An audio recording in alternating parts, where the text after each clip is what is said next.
এইরকম ভাবে একটু ভালো করে ফেটিয়ে মিশিয়ে নিলে একটা ক্রিম ক্রিম ভাব চলে আসবে। দেখুন, খুব বেশি এখানে গরম দুধ দেওয়া যাবে না। এটা কেটে আপনাদেরকে দেখাবো যে ভেতরটাও কত সুন্দরভাবে হয়েছে।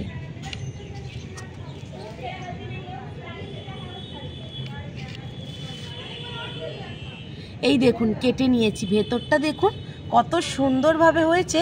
আর কেকটা দেখুন কতটা নরম, তুলতুলে আর স্পঞ্জি। এইরকম কেক যে কেউ বাড়িতে খুব সহজেই বানিয়ে নিতে পারবে।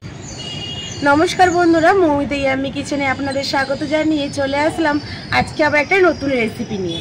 বন্ধুরা, কালকে তো রেসিপি বানাতে পারিনি, কালকে সারা দিন বৃষ্টি হয়েছে। আজকে একটু রোদ্দুর হয়েছে, হালকা বৃষ্টিটা কমেছে, সেই জন্য ভাবলাম তাড়াতাড়ি রেসিপিটা বানিয়ে নিই। তো বন্ধুরা, আজকে আমি বানাবো একদম সহজ পদ্ধতিতে, একদম নিরামিষভাবে একটা কেক রেসিপি দেখাবো, কোনো রকম ডিম বা টক দই ছাড়া।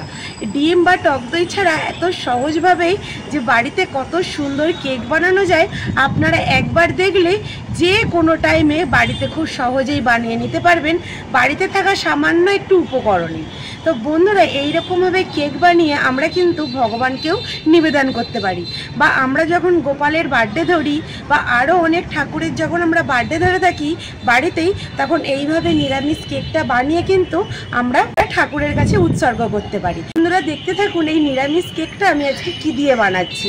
তো বন্ধুরা চলুন এখন আমি রেসিপিটা শুরু করে দিই। বন্ধুরা, আজকে আমি ময়দা দিয়ে কেকটা বানাবো।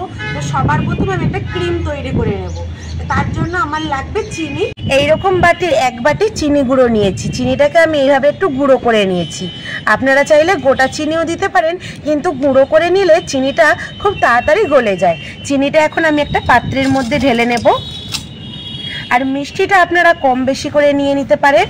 আমি একটা বাটিতে মাপগুলো আপনাদেরকে ভালো করে বুঝিয়ে বলে দেব, সেই জন্য এই মাপটা সব থেকে আগে জানা থাকলে কেকটা কিন্তু খুব সুন্দর হবে। আমি নিয়েছি এই রকম একটা বাটির 1 বাটি চিনি গুঁড়ো, তার জন্য দিয়ে দেব ওই রকমই বাটির 1 বাটি সাদা তেল। আর এই সাদা তেলটা আপনারা যদি কোনো কিছু ভেজে থাকেন বা কিছু করে থাকেন, সেই তেলটা কিন্তু দেবেন না, একদম পরিষ্কার তেলটা দিতে হবে, তবেই কিন্তু কেকটা ভালো হবে। এই তেলটা আমি এখন দিয়ে দেব পুরো চিনি গুঁড়োর ওপরে। সাদা তেলটা দিয়ে দিলাম একদম চিনির ওপরে। এইবারে তেল আর এই চিনিটাকে খুব ভালোভাবে এইভাবে একটু আমি মিশিয়ে নেব। এইভাবে মেশাতে মেশাতেই একদম একটা সাদা ক্রিম ক্রিম ভাব চলে আসবে। দেখুন এখনই কত সুন্দর এসে গেছে। বন্ধুরা দেখুন, এখানে চিনি আর তেলটাকে খুব ভালোভাবে এইভাবে মিশিয়ে একটা ক্রিম ভাব তৈরি হয়ে গেছে। এইবার আমি এখানে একটা একটা উপকরণ দিয়ে দেব। আমি এখানে নিয়েছি এইরকম বাটির 1 বাটি ময়দা। আমি কিন্তু যেই রকম অনুযায়ী তেল চিনি দিয়েছি সেই রকম অনুযায়ী আমি এখানে ময়দা নিয়েছি। আর এখানে ময়দাটা আমি 1 বাটি নিয়েছি। ময়দাটা এখন দিয়ে দেব। আমি এখানে ঠিক যতটা ময়দা নিয়েছি তার 3 ভাগের 1 ভাগ এখানে আমি সুজি নিয়েছি। সুজিটা বেশি দেবেন না, ঠিক যতটা ময়দা থাকবে তার 3 ভাগের 1 ভাগ সুজিটা দিয়ে দিতে হবে। সুজিটা এখন আমি দিয়ে দিলাম। আর এখানে নিয়েছি আমি 1 চামচ বেকিং পাউডার। আমি এখানে কিন্তু বেকিং পাউডারটা নিয়েছি 1 চামচ। এই দেখুন বন্ধুরা, এটাও দিয়ে দেব। আর দেব অল্প পরিমাণে একটু বেকিং সোডা। এই দেখুন আমি কিন্তু একদম অল্প পরিমাণে দিয়েছি, আর বেকিং পাউডারটা দিয়েছি 1 চামচ। এইবারে দেব স্বাদ অনুযায়ী একটু লবণ। লবণটা দিলে এই স্বাদটা আলাদা আসে কেকের, আর খেতে ভালো লাগে, সেই জন্য অল্প একটু লবণ দিয়ে দিলাম।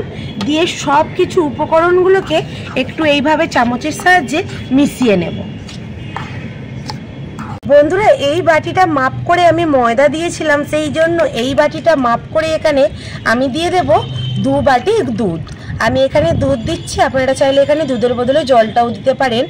এখানে আমি দুধ দিয়ে দিচ্ছি, আর দুধটা কিন্তু আগে থেকে ফুটিয়ে আমি ঠান্ডা করে নিয়েছি।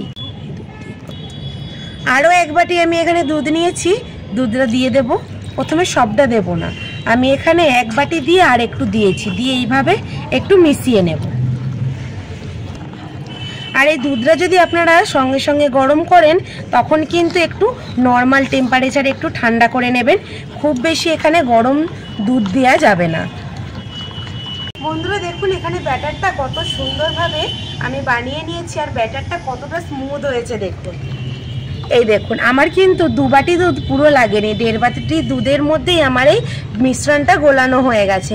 আর আমি আপনাদেরকে চামচে করে তুলে দেখিয়ে দিচ্ছি যে ব্যাটারটা কতটা সুন্দর হয়েছে। এই দেখুন ঠিক এই রকম ব্যাটারটা বানিয়ে নিতে হবে। খুব বেশি কিন্তু পাতলা করলে হবে না, আর খুব বেশি একটু শক্ত রাখলেও হবে না, ঠিক এই রকমভাবে ব্যাটারটা বানিয়ে নিতে হবে। এদিকে এখন এই ব্যাটারটা চাপা দিয়ে রেখে আমি উনুনটা ধরিয়ে নেব। বন্ধুরা এখানে উনুনটা ধরিয়ে কড়া বসিয়ে দিয়েছি, আর কড়াতে একটু জলও দিয়ে দিয়েছি। আজকে জলের ভাপে কেকটা বানাবো, জলটা একটু গরম হতে থাকুক। আর আমি এই পাত্রের মধ্যে কেকটা আজকে বসাবো, সেই জন্য এই পাত্রের মধ্যে একটু আমি সাদা তেল দিয়েছি। সাদা তেলটা দিয়ে খুব ভালো করে পুরো সাইডগুলো তেল ব্রাশ করে নেব। এটা যাতে আরও বেশি খেতে ভালো লাগে সেই জন্যই ব্যাটারের মধ্যেই একটু কাজু কিশমিশ দিয়ে দেব। কিশমিশ দিয়ে দিলাম, এবারে কাজুটাও দিয়ে দেব। কাজুটাকে আমি এইভাবে একটু 2-8 করে ভেঙে নিয়েছি, এটাও দিয়ে দেব। কাজু কিশমিশ দিয়ে দিয়েছি, এবার ভালো করে এটাকে মিশিয়ে নেব। এখন কেকের ব্যাটারটা যেই পাত্রের মধ্যে আমি তেল ব্রাশ করে রেখেছিলাম এই পাত্রের মধ্যে ঢেলে নেব।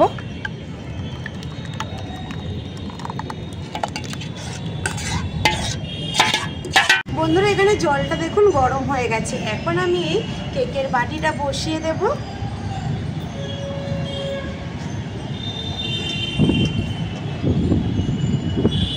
এই দেখুন একদম ভালো করে বসিয়ে দিয়েছি স্ট্যান্ডের ওপরে, আর এখন চাপা দিয়ে দেব।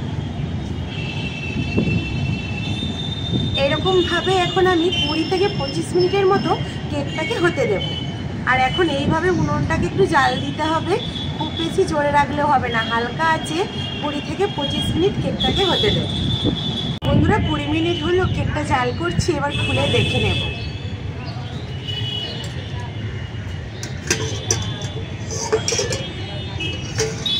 এই দেখুন বন্ধুরা কতটা সুন্দরভাবে কেকটা ফুলে উঠেছে।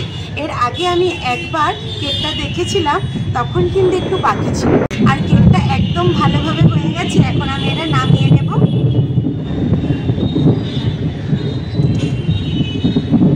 কেকটা নামিয়ে নিয়েছি, এবার একটু ঠান্ডা করে নেব। ঠান্ডা করে নিলে কেকটা খুব ভালোভাবে প্লেটের মধ্যে চলে আসবে। বন্ধুরা কেকটা ঠান্ডা হয়ে গেছে, এবার আমি কেকটা একটা প্লেটের মধ্যে নামিয়ে নেব। এইভাবে উপর করে একটু এইভাবে চাপড় মারলেই কেকটা খুব সহজেই প্লেটের মধ্যে চলে আসবে। এই দেখুন বন্ধুরা কত সহজেই কেকটা পড়ে গেছে, আর কতটা সুন্দর হয়েছে দেখুন, একদম নরম স্পঞ্জি কেকটা হয়েছে। এইবার উল্টে একটু সোজা করে নেব, আর উপরটা দেখুন কতটা দেখতে সুন্দর লাগছে। এই রকমভাবে নিরামিষ কেক আপনারা বাড়িতে খুব সহজেই বানিয়ে নিতে পারেন। দেখুন কতটা সুন্দরভাবে আমি বাড়িতেই সামান্য কিছু উপকরণ দিয়ে বানিয়ে ফেললাম এইরকম নিরামিষ কেক। বন্ধুরা এবার একটু কেকটা কেটে আপনাদেরকে দেখাবো যে ভেতরটাও কত সুন্দরভাবে হয়েছে।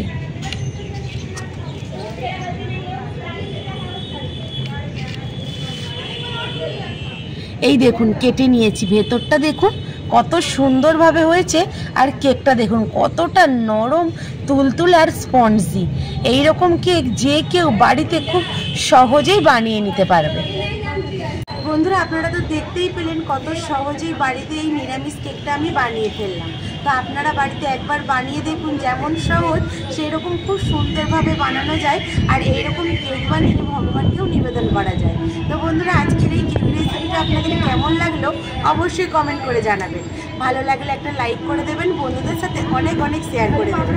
আর যেসব বন্ধুরা এই আমার রেসিপিগুলো দেখছেন এখন আমার চ্যানেলটা সাবস্ক্রাইব করেননি, তারা ইউটিউব থেকে দেখে থাকলে চ্যানেলটা সাবস্ক্রাইব করে, আর ফেসবুক থেকে দেখে থাকলে পেজটিকে ফলো করে আমার পাশে থাকবেন। তো বন্ধুরা দেখা হবে নতুন একটা রেসিপি নিয়ে। ততক্ষণে ভালো থাকবেন, সুস্থ থাকবেন, আর আমার সমস্ত রেসিপিগুলো দেখতে থাকবেন। তো বন্ধুরা টাটা।